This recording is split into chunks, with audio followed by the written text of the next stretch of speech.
ஆண்டவராகிய இயேசு கிறிஸ்துவினை நாம் மைப்படுவதாக இந்த நாளிலே உங்கள் யாவரையும் பார்ப்பதில் மிகுந்த சந்தோஷம். இந்த நாளிலும் இயேசப்பா ஒரு வார்த்தையை சொல்லி உங்களை உற்சாகப்படுத்த விரும்புகிறார். 15ஆம் சங்கீதத்தினுடைய கடைசி வசனத்தை பார்த்தீங்கன்னா மொத்தம் 5 வசனங்கள் இருக்குது. 15ஆம் சங்கீதத்தினுடைய கடைசி வசனத்தில் எப்படி ஒரு வார்த்தை அழகாக இருக்குது, இப்படி செய்கிறவன் என்றென்றைக்கும் அசைக்கப்படுவதில்லை அப்படின்னு அந்த வார்த்தையை ஹைலைட் பண்ண விரும்புகிறேன். அசைக்கப்படுவதில்லை. இந்த சத்தத்தை கேட்டுக்கொண்டிருக்கிற அன்பு பிள்ளைகளே, நீங்கள் அசைக்கப்படுவதில்லை, நீங்கள் அசைக்கப்படாமல் இருப்பீர்கள். ஏன்னா ஒரு நம்பிக்கையான வார்த்தையில் இந்த காலவெளியில் ஆஃபீஸ் போகும்போது ஒரு வேளை இந்த காரில் கேட்டுட்ருக்கலாம், பைக்கில் போகும்போது ஒரு வேளை ஹெட்செட்லாம் போட்டு வசனத்தை கேட்டு போயிட்டுருக்கிறீங்கன்னா, this is the word that God is giving for you today. நீங்கள் அசைக்கப்படுவதில்லை. சில பேர் உன்னை எழும்பி அசைச்சிருவேன், நீ வேலை ஸ்தலத்தில் பிஸ்னஸில் உன்னை போட்டு ஒரு வழி பண்ணிடுவேன் அப்படின்னு ஒரு வேளை ப்ரெஷர்லாம் கொடுத்துட்ருப்பாங்க. ஆனால் இந்த கால வேளையில் கர்த்தரவங்களை பார்த்து சொல்கிறாரு, நீங்கள் அசைக்கப்படாது இருப்பீர்கள், அசைக்கப்படுவதில்லை. யார் அசைக்கப்படுவதில்லை?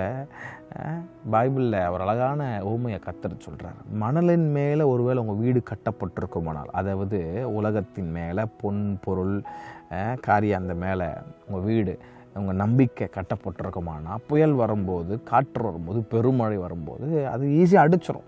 ஏன்னா அவங்க வீடு ஒரு நல்ல பேஸ்மெண்ட்டில் இல்லை. ஒரு வீடு ஒரு பில்டிங் கட்டணும்னு சொன்னால் அந்த பில்டிங்க்கு பேஸ்மெண்ட்டுன்றது ரொம்ப முக்கியம். அதே போல் தான் கிறிஸ்தவ வாழ்க்கையில் நம்முடைய அஸ்திபாரம் ரொம்ப முக்கியம்.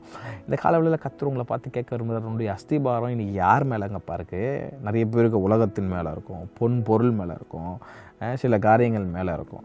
இன்றைக்கி அங்கே தான் நம்முடைய அஸ்திபாரம் இருந்துச்சுன்னா, ஒரு புயல் வந்தால் போதும், ஒரு பெருமழை வந்தால் போதும், நம்முடைய அஸ்திபாரம் ஈஸியாக ஷேக் ஆகி ஹோல் பில்டிங் கீழே விழுந்துடும். ஆனால் நம்முடைய அஸ்திபாரம் கிறிஸ்துவாகிய கன்மலையின் மேல் இருக்குமானால், இந்த காலவெளியில் I just want to highlight that word. உங்கள் நம்பிக்கை, உங்களுடைய விசுவாசம், உங்களுடைய அஸ்திபாரம், உங்கள் பேஸ்மெண்ட்டு இயேசு கிறிஸ்துவின் மேல் இருக்குமானால், அதான் சொல்கிறார் ஆண்டவர் எபிரேயர் 12:1, fixing your eyes upon Jesus. உங்கள் நம்பிக்கை அவர் மேலே இருக்குமானா நீங்கள் அசைக்கப்படாது இருப்பீர்கள், அசைக்கப்பட்டு போவதில்லை அப்படின்னு ஆண்டவர் சொல்கிறார். இந்த காலவேளையில் உங்கள் நம்பிக்கை இன்றைக்கி எது மேலே இருக்குது, யார் மேலே இருக்குன்றத கொஞ்சம் நிதானத்தை யோசிச்சு பாருங்கள். உலகத்தின் மேலேயோ, உலகத்தின் இடங்கள் மேலேயோ, அந்த நபர் மேலேயோ, பொன் பொருள் உங்கள் பணத்தின் மேலேயோ அஸ்திபாரம் இருந்துச்சுன்னா ஒரு மழை வந்தபோது கம்ப்ளீட்டாக வாஷ் அவுட் ஆகிரும். ஆனால் அவங்க நம்பிக்கை, உங்கள் விசுவாசம் அசைக்கப்படாத கிறிஸ்துவாகிய கன்மலையின் மேல் இருக்கும்போது,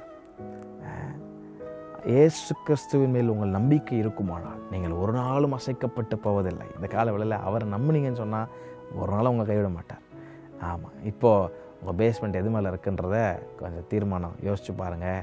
ஒரு வேளை உலகத்தின் மேலே இருக்குமானா அந்த வேணாம் ஆண்டவரே, உங்கள் மேலே என் நம்பிக்கை கட்டப்படட்டும் ஆண்டவரேன்னு சொல்லி அவர் மேலே உங்கள் நம்பிக்கை வச்சு பாருங்கள். என்ன மழை வந்தாலும், பெருமழை புயல் வந்தாலும் உங்கள் வீடு அஸ்திபாரம் அசைக்கப்படாது. ஏனென்றால் உங்கள் வாழ்க்கை அவர் மேல் கட்டப்பட்டிருக்கிறது.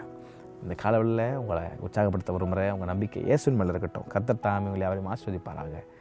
ஆமென்.